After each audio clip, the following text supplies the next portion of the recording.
దివ్యమూర్తుల పుణ్యగాథలు పుస్తకం నుంచి ఇవాళ విశ్వామిత్ర మహర్షిని గురించి మనం తెలుసుకుందాం. పూర్వం కుసుడనేవాడు ఉన్నాడు.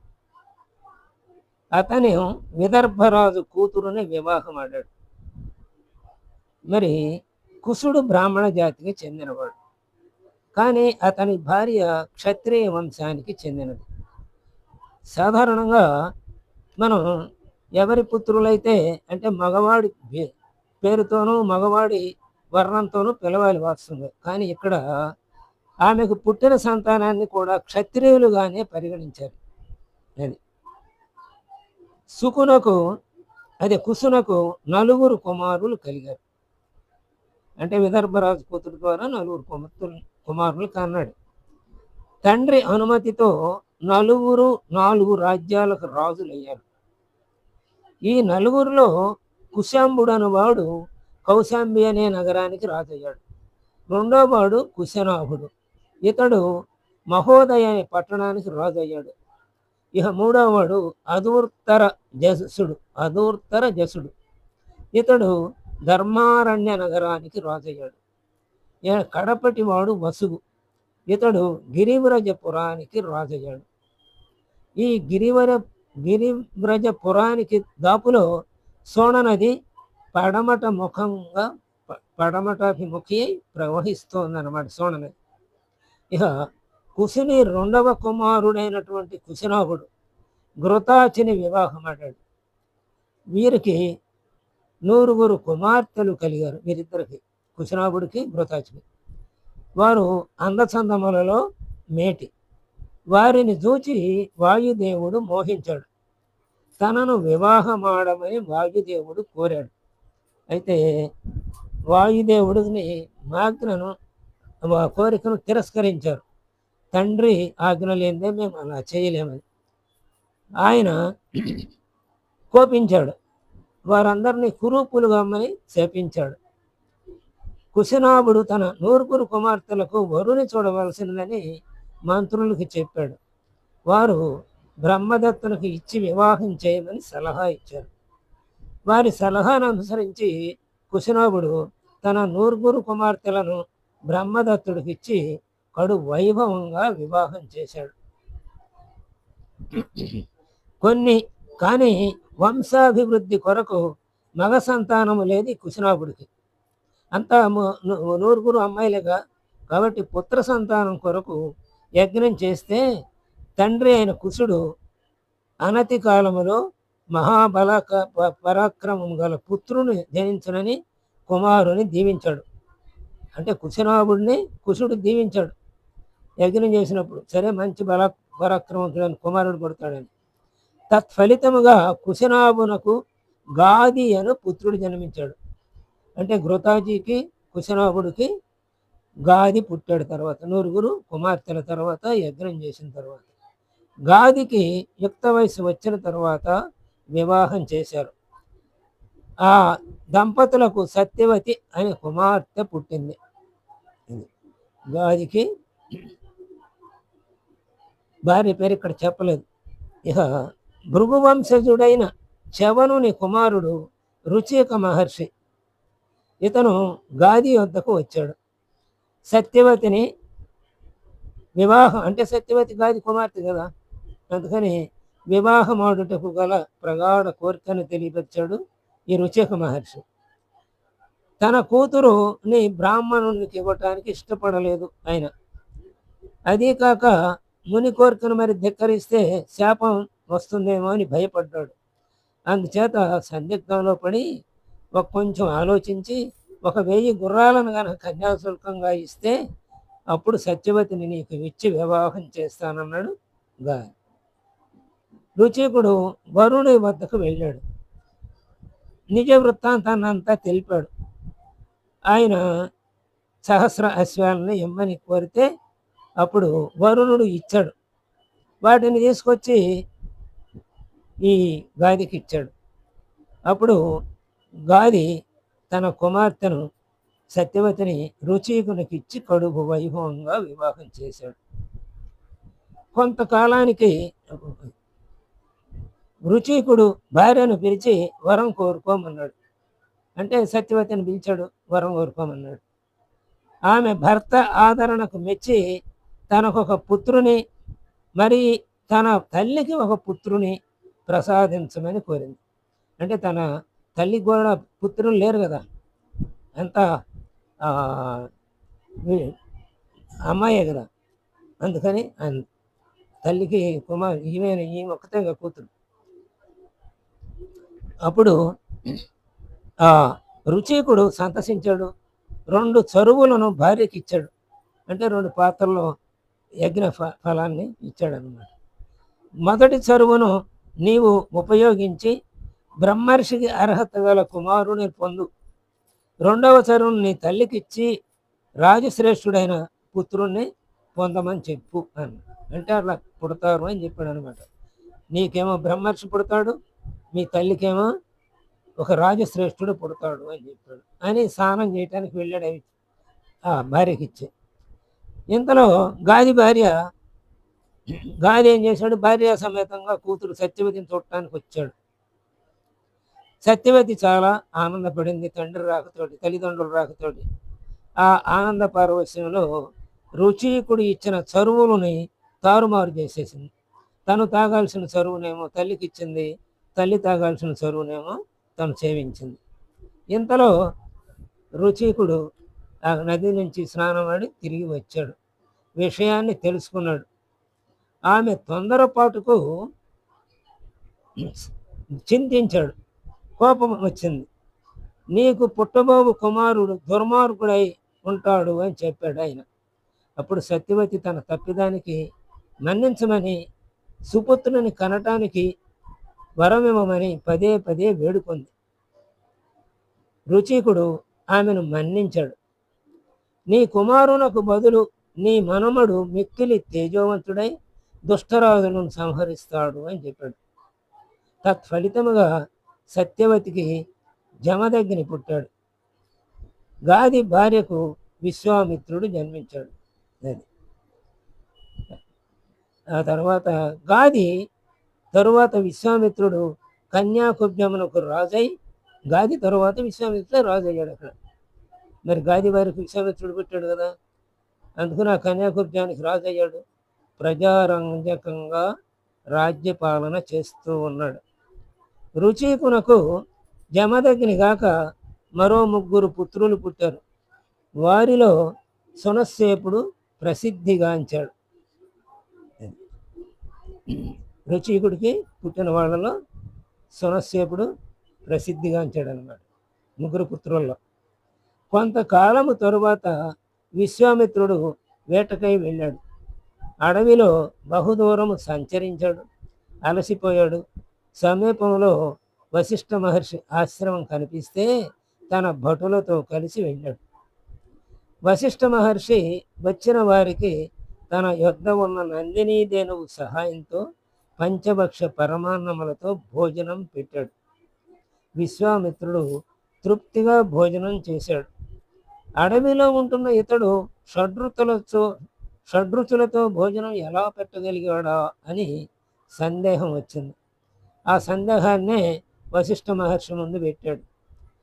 అప్పుడు ఆయన కామధేను సహాయంతో చేశాను అన్నాడు ఆతిథ్యం అంతా. వెంటనే విశ్వామిత్రునికి ఒక దుర్బుద్ధి పుట్టింది.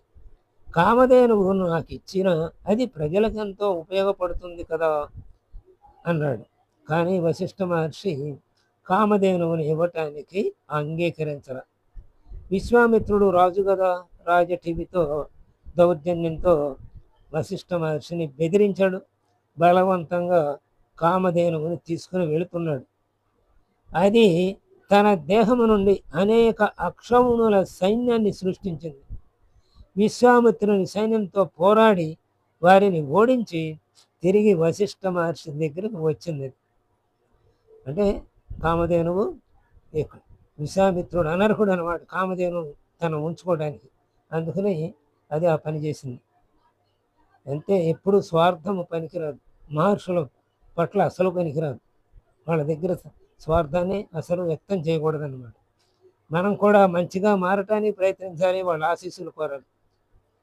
గర్వభంగం పొందాడు విశ్వామిత్రుడు. హిమశైలానికి వెళ్ళాడు. శివుని గురించి ఘోర తపస్సు చేశాడు. అంటే మన రాజరికం, మన భుజబలం పనికిరాదు అని అర్థమైపోయింది పాపం ఆయనకి. అందుకని ఆ బ్రహ్మబలాన్ని సంపాదించాలని కోరిక కలిగిందన్నమాట. అందుకని శివుని గురించి తపస్సు చేయటానికి హిమాలయాలకు వెళ్ళాడు. శివుని మెప్పించి అనేక అస్త్ర శస్త్ర ఆయుధాలను పొంది వశిష్ఠ మహర్షిపై ప్రయోగించాడు. వచ్చి ఊరుకోలే. అతను దానిని నిర్వీర్యం చేశాడు వశిష్ఠ మహర్షి. అంటే బ్రహ్మతేజం ముందు మిగతా తేజాలన్నీ కూడా ఎందుకు పనికిరావు అని. మరల పరాభవము పొందిన విశ్వామిత్రుడు క్షత్రియ బలము కంటే తపోబలము గొప్పదని తలచి తపస్సు చేసుకొనుటకు భార్యతో కూడి దక్షిణ దిశకు వెళ్ళాడు. ఆ సమయంలో విశ్వామిత్రునకు, అంటే భార్యతో కూడి వెళ్ళాడు కదా తపస్సుగా, అందుకని 3 పుత్రులు పుట్టారు. వారు హవిష్యందుడు, మిథిలష్యందుడు, మహారథుడు మొదలగు వారు పుట్టారు. విశ్వామిత్రుని తపస్సుకు బ్రహ్మమిచ్చాడు. రాజర్షి అనే బిరుదు ఇచ్చాడు. విశ్వామిత్రుడికి తృప్తి కలగల. బ్రహ్మర్షిత్వాన్ని పొందటానికి మరల తపస్సు చేయటం ప్రారంభించాడు. ఈ సమయంలో ఇక్ష్వాకు వంశుడైనటువంటి త్రిశంకుడే రాజు బొందితో కైలాసం వెళ్ళదలిచాడు. గురువైన వశిష్ఠుడిని అడిగాడు ఆ యజ్ఞానికి ఋత్విక్కుడుగా ఉండమని. కానీ వశిష్ఠ మహర్షి అంగీకరించాల. అనర్హుల చేసే అనర్హమైన యజ్ఞాలకి ఎప్పుడు మహర్షులు అంగీకరించరన్నమాట. కాబట్టి ఆయన అయితే తరువాత శ్రీశంకుడు ఆ వశిష్ఠ మహర్షి కుమారుల దగ్గరికి వెళ్ళాడు. వాళ్ళకి జరిగిన విషయం చెప్పి యజ్ఞానికి ఋత్విక్కులుగా ఉండమని వాళ్ళని కోరితే, తండ్రి తిరస్కరించిన అందున మేము కూడా దీనికి అంగీకరించమని చెప్పి ధర్మ విరుద్ధమని వాళ్ళు కూడా త్రిశంకుడికి చెప్పారు. అలా వారు కూడా త్రిశంకుని కోరికను తిరస్కరించారు. త్రిశంకుడు వారు చెప్పిన మాటలను అవమానంగా భావించాడు. వశిష్ఠ మహర్షి కుమారులను తోలనాడాడు. వారు అతని మాటలకు స్పందించి చండాలుడు కమ్మని త్రిశంకుడిని శపించారు. తన కోపమే తన శత్రువు అనే నానుడి ప్రకారముగా త్రిశంకుడు స్పందించాడు. అందుచేత చండాలుడయ్యాడు. ఇక అనేక విడుములు పొందాడు తన కోపం వలన. వశిష్ఠ మహర్షి ఎందులకు తిరస్కరించాడో తెలుసుకోకుండా తొందరపడి బ్రాహ్మణోత్తములను దూషించటం సరికాదు కదా. త్రిశంకుడు ఆ పనిచేసి అలాంటి చండాలకు ఆ చండాలుడికి శాపాన్ని పొందాడు. త్రిశంకుడు అటు నుండి బయలుదేరి శాప ఫలితంగా చండాలుని అవతారం ఎత్తి విశ్వామిత్రుని వద్దకు వచ్చాడు. శరణుదొచ్చాడు. తను నిందించిన వశిష్ఠ పుత్రులను గురించి జరిగిన వృత్తాంతం అంతా చెప్పాడు. విశ్వామిత్రుడు వశిష్ఠ మహర్షి పుత్రులను 7 శతజన్మముల వరకు నీచజాతులుగా పుట్టి వికృతులై సునక మాంస భక్షకులు అవుదురని చెప్పించాడు. 700 జన్మలు సునక మాంస భక్షకులుగా జన్మించడని అనవసరంగా ఈయన చెప్పించాడు ఆ వశిష్ఠ మహర్షి పుత్రులు. వశిష్ఠ మహర్షి మీద ఉండే కోపం వలన ఏం చేశాడు. ఆ తరువాత త్రిశంకుణ్ణి బొందితో స్వర్గానికి పంపటానికి గాను యజ్ఞం చేశాడు. దేవతలను ఆహ్వానించాడు. వారు రానందులకు విశ్వామిత్రుడు కోపించాడు. త్రిశంకుణ్ణి నేరుగా స్వర్గానికి పంపాడు. కానీ స్వర్గలోక నివాసులు చండాలుడు స్వర్గలోకమున వచ్చుడు ఇష్టపడక వారు అతని తక్షణమే అక్కడి నుంచి తల్లకిందులుగా త్రోసివేశారు. అతడు కిందకు పడుతూ దగ్గరగా రక్షించండి రక్షించండి అని త్రిశంకుడు కేకలు వేశాడు. అవి విన్నాడు విశ్వామిత్రుడు. దేవతలను కోపించి స్వర్గలోకమునకు భూలోకమునకు మధ్యలో త్రిశంకుని కొరకు మరొక స్వర్గాన్ని నిర్మించాడు. అతనిని అక్కడ ఉండమని కోరాడు. అందువలన దానిని త్రిశంకు స్వర్గమని పిలుస్తారు. విశ్వామిత్రుని అపార శక్తికి కిన్నెర కింపురుష గంధర్వాదులు హర్షాన్ని వెలుబుచ్చారు. ఈ విధంగా విశ్వామిత్రుడు తన తపస్సునకు భంగం కలిగించుకున్నాడు. ఆ తర్వాత విశ్వామిత్రుడు బ్రహ్మర్షి పదవి పొందటానికి మళ్ళీ పశ్చిమ దిశకు వెళ్ళాడు. పుష్కర తీరాన్ని చేరాడు. తపస్సు ప్రారంభించాడు. ఆ సమయంలో కోసలాధిపతి అయిన అంబరీషుడు యజ్ఞం చేస్తున్నాడు. ఇంద్రుడు అతని యజ్ఞాన్ని భంగపరచడం కోసం యజ్ఞ పశువుని దాచేశాడు. యజ్ఞం విఘ్నం కలగకుండా ఉండటం కోసం నరబలి ఇవ్వమని పురోహితులు సలహా ఇచ్చారు అంబరీషుడికి. అందువలన అంబరీషుడు నరపశువుని తెమ్మని భటులను పంపాడు. వారు రుచికుని వద్దకు వెళ్ళారు. అతని కుమారులలో ఒకరిని నరబలి కొరకు ఇవ్వమన్నారు. రుచికనుకు పెద్ద కుమారుడు ఇష్టం, తల్లికి చిన్న కుమారుడు ఇష్టం. అందుచేత మధ్య కుమారుడైన సునస్సేపుడిని తల్లిదండ్రులు వాళ్ళ సంతృప్తిపరచడం కోసం వెళతాను అన్నాడు. గత్యంతరం లేక తల్లిదండ్రులు సునస్సేపుని పంపారు. అతడు భటులను వెంబడించి వస్తూ మార్గమధ్యంలో విశ్రాంతి తీసుకొని ఒక సత్రము వద్ద పరున్నాడు. రాజభటులు నిద్రిస్తుండగా సునస్సేపుడు తప్పించుకున్నాడు. పరుగు పరుగున విశ్వామిత్రుడి ఆశ్రమానికి వచ్చాడు. అక్కడ సునస్సేపుడు సత్యావతి కుమారుడు మరియు విశ్వామిత్రుని మేనలుడు సునస్సేపుడు. కాబట్టి విశ్వామిత్రుడు తన మేనల్ని రక్షించడానికి అప్పుడు తన కుమారుల్లో ఒకరిని, మరి ముగ్గురు కొంతమంది కుమారులు పుట్టారు కదా, భార్యతో సహా తపస్సు చేసుకుంటానికి అరవడలకు వచ్చినప్పుడు వాళ్ళలో ఒకరిని బలి పశువు కమ్మంటే వాడు ఒప్పుకోలే. అప్పుడు కోపం వచ్చి తన కుమారుల్ని శపించాడు. సునస్సేపుడికి మంత్రోపదేశం చేశాడు. ఉరికమ్మానికి వేలాడి తీసినప్పుడు నేను చెప్పే మంత్రాన్ని చదువు, నీకు ఆ ఆపద నుంచి నువ్వు తప్పుకోగలవు అని చెప్పాడు అనమాట. అలాగే సునస్సేపుడు అదే మంత్రాన్ని పఠిస్తే ఇంద్రుడు సంతోషించి ప్రత్యక్షమై సునస్సేపుడు దీర్ఘాయువునిచ్చి అంబరీషునికి యజ్ఞఫలప్రదాన్ని ప్రసాదించాడు. ఈ విధంగా విశ్వామిత్రుడు కుమారుల మీద కోపానికి వచ్చి తన తపస్సుని విఘ్నపరుచుకున్నాడు. తపస్సు చేసేటప్పుడు కోపం వస్తే ఆ తపస్సు మరి భంగం అవుతుంది కదా. ఇప్పుడు అలా 2 సార్లు భంగం చేసుకున్నాడు. ఇక తర్వాత విశ్వామిత్రుడు పుష్కర తీరమందు మరల తపస్సు ప్రారంభించాడు. ఆ తపస్సునకు ఇది గమనించిన ఇంద్రుడు ఓరసుని పంపాడు. మళ్ళీ భగ్నమైంది. ఓరసినితో కలిశాడు. అప్పుడు శకుంతల పుట్టింది. ఆ బాలికని ఓరసు వదిలి స్వర్గానికి వెళ్ళిపోయింది.